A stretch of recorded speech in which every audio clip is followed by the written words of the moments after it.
ఆంధ్రప్రభకు స్వాగతం. మనతో పాటు జూమ్ లైన్లో మనకి అందుబాటులో ఉన్నారు లెఫ్టినెంట్ జనరల్ శ్రీ రావ్ కమ్ముల గారు.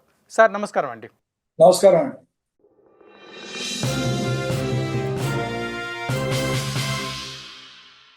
ఇప్పుడు ఈ ఏదైతే కంచె నిర్మిస్తున్నామో ఈ మన బెంగాల్ అండ్ బంగ్లాదేశ్కి, ఆల్రెడీ మనకి పాకిస్తాన్కి ఈ కంచె ఉంది.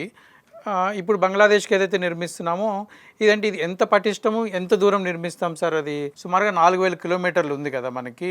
నేను అనుకోవటం 4000 కిలోమీటర్లు నిర్మించదు, రైట్? నేను అనుకో ఏ అయితే dangerous area at least Siliguri corridor, right, ఇటు బంగ్లాదేశ్, మన వెస్ట్ బెంగాల్ అంటే వెస్టర్న్ బోర్డర్ ఉంది ప్రస్తుతానికి. నేను కూడా ఇమీడియట్ రిక్వైర్మెంట్ అక్కడ స్టార్ట్ చేస్తాను.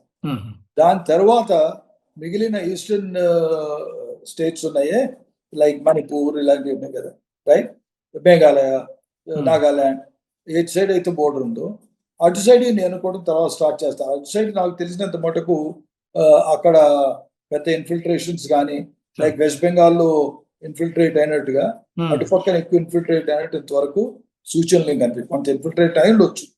కానీ ఇమీడియట్ ప్రయారిటీ తీసుకుంటే west Bengal side, Siliguri corridor side, right, ఇక్కడ మాత్రం ఖచ్చితంగా ఇమీడియట్ చర్యలు జరుగుతాయి. సో అందులో 4000లో సుమారు ఒక 1000 కిలోమీటర్ల దరిదాపు ఇది ఉండొచ్చు. 9,000 కిలోమీటర్ల దరిదాపు ఉండొచ్చు. మొదట అది చేస్తారు నేను అనుకుంటున్నాను.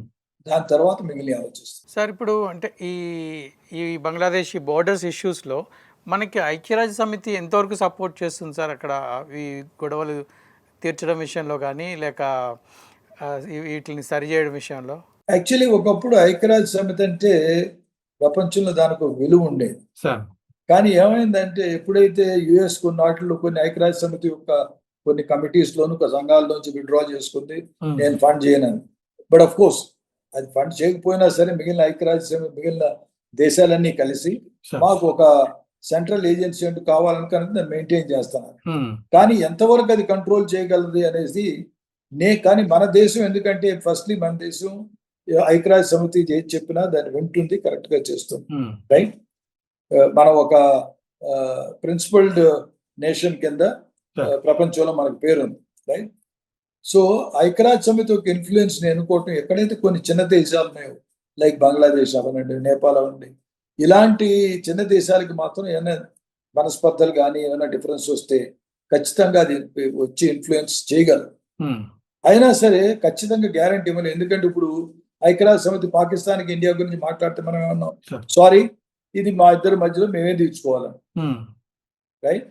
సో ఐక్యరాజ్య సమితికి కొన్ని విషయాల్లో పవర్ లేదు. అంటే అఫీషియల్ గా మన పేపర్ మీద చెప్పుకోవచ్చు పవర్ ఉంది, దేశాలు మాటలు వినాలి, దేశాలు ఒకరి మీద ఒకరు యుద్ధాలు చేయకూడదు, ఐక్యరాజ్య సమితి మాటలు వినాలి, ఐక్యరాజ్య సమితిలో ఆధిపత్యం ఒక ఏదన్నా రెజల్యూషన్ పాస్ చేస్తే దాన్ని ఫాలో అవ్వాలని. కానీ ప్రస్తుతం ఏంటంటే ఐక్యరాజ్య సమితి యొక్క కంట్రోల్ ఒక విధంగా చూసుకోవాలంటే తగ్గుతుంది. కనుక నేను అనుకోవటం ఏంటంటే ఫస్ట్ మనం ఏం తప్పు చేయలేదు కనుక మనకి ఐక్యరాజ్య సమితి మనకి అగేన్స్ట్ గా వెళ్ళదు ఫస్ట్, రైట్. రెండో సంగతి ఏంటంటే ఒకవేళ ఐక్యరాజ్య సమితి ఇంటర్ఫీర్ అయినా సరే నేను అనుకోవడం ఫస్ట్ ఇండియా సిమిలర్ అంటుంది, ఇది బంగ్లాదేశ్కి ఇండియాకి సంబంధించిన సమస్య, మీ ఇద్దరం కూర్చొని మాట్లాడుకుంటాం, మీ ఇద్దరం రిజాల్వ్ చేసుకుంటాం. ఎందుకంటే యాక్చువల్లీ ఫస్ట్ బంగ్లాదేశ్తో మనకి ఇమీడియట్ ప్రాబ్లమ్స్ ఏమి లేవు రిజాల్వ్ చేసుకోవాల్సి, రైట్. నేపాల్తో చిన్న చిన్నవి ఉన్నాయి బికాస్ ఆఫ్ రివర్ మెయాండరింగ్. అలాంటి సంగతి నేపాల్ ఇండియాది ఛాన్స్ ఉంది ఐక్యరాజ్య సమితికి వెళ్తానికి, ఐక్యరాజ్య సమితి దాంట్లో కొంచెం ఇంటర్ఫియర్ అవుతానికి. కానీ నేను అనుకోవటం ఇప్పుడు అంత బర్నింగ్ సబ్జెక్ట్ కాదు. ఇప్పుడు ఫర్ ఎగ్జాంపుల్ మనం సుప్రీంకోర్టు చూస్తాం, ఎన్నో కోర్టు కేసులు మిగిలి ఉంటాయి. అందులో ఏమున్నాయి, అవసరమైన కోర్టు కేసులే ముందు పైకి వస్తుంటే మిగిలిన అన్ని పోస్ట్పోన్ చేస్తాం. సిమిలర్లీ ఈ ఐక్యరాజ్య సమితి కూడా నేను అనుకోవటం ఈ విషయాలు ఇంతకన్నా చాలా సీరియస్ విషయాలు ఆఫ్రికాలో జరుగుతున్నాయి, రష్యా యుక్రెయిన్ వార్ జరుగుతుంది, అరబ్ ఇజ్రాయెల్ యుఎస్ ఇరాన్ జరుగుతుంది, ఇజ్రాయెల్ లెబనాన్ జరుగుతుంది. సో ఇలాంటి వాటిలో నేను కూడా మోర్ అర్జెంట్ ఇంపార్టెంట్ ఇష్యూస్ ఉన్నాయి.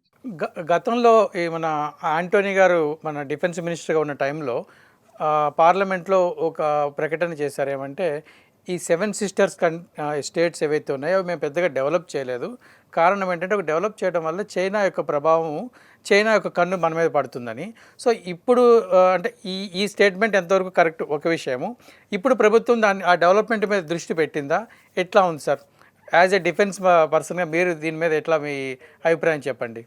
నేను సర్వీస్లో ఉన్నాను. యాంటనీ గారు స్టేట్మెంట్ ఇచ్చినప్పుడు నేను 2010లో రిటైర్ అయ్యాను. అప్పుడు ఈయన స్టేట్మెంట్ ఇచ్చినప్పుడు నేను సర్వీస్లో ఉన్నాను. అప్పుడు ఏంటంటే దేశం అంత పురోభివృద్ధి చెందలేదు, అంత ప్రగతి ఆ లెవెల్కి రాలేదు. కనుక మొదటి నుంచి మన దేశం ఒక సైక్ ఉండిపోయింది. 1962 వార్లో దెబ్బతిన్న సైక్ కొంతవరకు అఫ్ కోర్స్ 65లో ఇంప్రూవ్ అయింది, 71లో ఇంకా ఇంప్రూవ్ అయింది. మనం సత్తా చూపగలం అన్న ధైర్యం ఉంది. ప్రస్తుతం అయితే చైనాని మనం ధీటుగా ఎదుర్కోగలమన్న ధైర్య సాహసాలు, డిఫెన్స్ ప్రిపేర్డ్నెస్, రోడ్స్ కన్స్ట్రక్షన్ తీసుకోండి. ఓవరాల్ మనం చైనా ఇప్పుడు ఇంతకు ముందు లాగా ఇష్టం వచ్చినట్టు కొట్టొచ్చు అన్న ధైర్యం చైనాకి లేదు. యాక్చువల్లీ చైనా సైన్యంతో చూసుకుంటే మన సైన్యం ఇంకా బాగా ఎక్స్పీరియన్స్డ్. ధైర్య సాహసాలు చూసుకుంటే చైనా సైనికుడి కన్నా మన సైనికుడు, భారత సైనికుడు చాలా అరితేరినవాడు. Right. But coming back to this, మీరు అన్న ఇన్ఫ్రాస్ట్రక్చర్.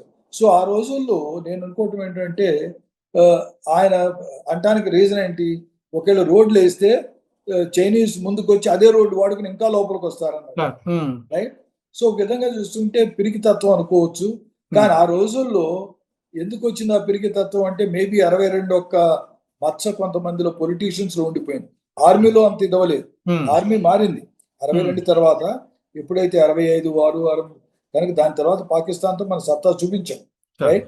పాకిస్తానే కాదు యాక్చువల్ చెప్పాలంటే చైనాతో కూడాను ఎక్కడెక్కడైతే స్కర్మిషెస్ జరిగింది. ఇప్పుడు గల్వాన్ అనుకోకండి, అంతకుముందు నథులా అయితే యాక్చువల్ గా ఆ రోజు 60s లో జరిగిన 67, 68 లో జరిగిన ఇది చూసుకుంటే పాకిస్తాన్ కొంతమంది ఫోర్సెస్ మనం తిరిగి కొట్టగలిగాం. రైట్. సో చైనాకి ఎంతో ముందున్నంత ధైర్యం లేదు. రెండోది ఏంటి, ఓవరాల్ మన దేశం కాంగ్రెస్ అవనండి, పార్టీ గురించి మాట్లాడటం కాదు కానీ గవర్నమెంట్, ఎందుకంటే ప్రతి గవర్నమెంట్ ఆ రోజుల్లో వాళ్ళు ఆలోచించుకున్న దాన్ని బట్టి చేస్తుంది. అది చూసుకుంటే ఏంటంటే ఓవరాల్ ప్రస్తుతం మనం develop, of course pace of development చూసుకుంటే మోడీ గారు వచ్చాక ఫాస్ట్ అయినాయి. ఏమైంది, మనం ఇప్పుడు ప్రపంచంలో మనకి ఒక నిలబడగల స్థాయి ప్రస్తుతంలో మనం భారతదేశం ఎదురు మాట్లాడితే, మోడీ గారు మాట్లాడితే ప్రపంచం అంతా ఆల్ రైట్ చాలా 3rd లార్జెస్ట్ ఎకానమీయో 4th లార్జెస్ట్ ఎకానమీయో, రైట్, ఇంత మ్యాన్ పవర్ ఉంది, అందరూ వింటారు. ఇప్పుడు మనకు ఒక స్టాండింగ్ ఏర్పడింది. రైట్. మనకున్న స్టాండింగ్ బట్టి తర్వాత మనం ఒక ఆర్థిక పరిస్థితులైన చూసుకుంటే ఒకవేళ చైనా వస్తే తిరిగి కొట్టాలి, ఎంత ధీటుగా జవాబు కలిగితే అంత ధీటుగా ఇవ్వాలనేసి. అందుకే మనం ఏంటంటే ఇప్పుడు ఆ దిశగా మనం ప్రయాణం చేస్తున్నాం. రోడ్లు విపరీతంగా పెరుగుతున్నాయి, ఇన్ఫ్రాస్ట్రక్చర్ విపరీతంగా పెరుగుతున్నాయి. రైట్. తర్వాత ఈ 7 సిస్టర్స్ కూడాను ఓవరాల్ డెవలప్మెంట్ కూడా చూసుకుంటే, ఇంతకుముందు నేను 1970లో నేను జాయిన్ అయ్యాను.